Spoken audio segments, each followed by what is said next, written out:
રાજકોટના કલાવડ રોડ પર fun blast game ઝોનમાં શોર્ટ સર્કિટથી આગ. રવિવારની ભીડ વચ્ચે તમામ લોકોને સુરક્ષિત બહાર કઢાયા.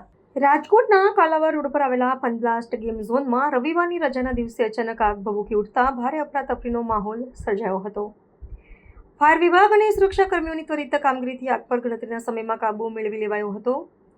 રવિવાર હોવાને કારણે અહીં મોટી સંખ્યામાં લોકો પરિવાર અને બાળકો સાથે મનોરંજન માટે ઉમટી પડ્યા હતા. પરંતુ સદનસીબે દુર્ઘટનામાં કોઈ પણ પ્રકારની જાનહાની નોંધાઈ નથી, જેનાથી ગેમ ઝોનના સંચાલકો અને સ્થાનિક વહીવટીતંત્રે રાહતનો શ્વાસ લીધો છે.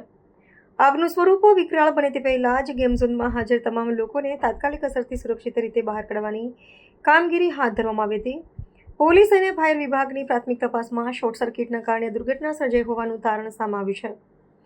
વહીવટીતંત્ર દ્વારા સ્થળ પર પહોંચીને આગનું ચોક્કસ કારણ જાણવા તેમજ ગેમ ઝોનમાં ફાયર સેફ્ટીના સાધનોની ઉપલબ્ધતા અંગે અને સુરક્ષા ધારાધોરણના પાલન અંગે વધુ તપાસ હાથ ધરવામાં આવી છે. આ ઘટનાએ રાજકોટ વાસીઓના માનસપટ પર તાજેતરમાં ગોઝરા ટીઆરપી ગેમ ઝોન અગ્નિકાંડની ભયાવહ સ્મૃતિઓ ફરીથી તાજી કરી દીધી હતી, જેને લઈને શહેરીજનોમાં પ્રારંભિક સ્તરે ભારે ગભરાટ જોવા મળ્યો હતો. જોકે આ બનાવમાં સમયસર બચાવ કામગીરી થવાથી એક મોટી હોનારત ટળી ગઈ હતી. આ બનાવ બાદ શહેરમાં કાર્યરત અન્ય તમામ મનોરંજન સ્થળો પર અગ્નિશમન સુરક્ષાના નિયમોના કડક અમલીકરણની માંગ ફરી એકવાર વહીવટી વર્તુળોમાં અને પ્રજામાં ચર્ચાનો વિષય બની છે.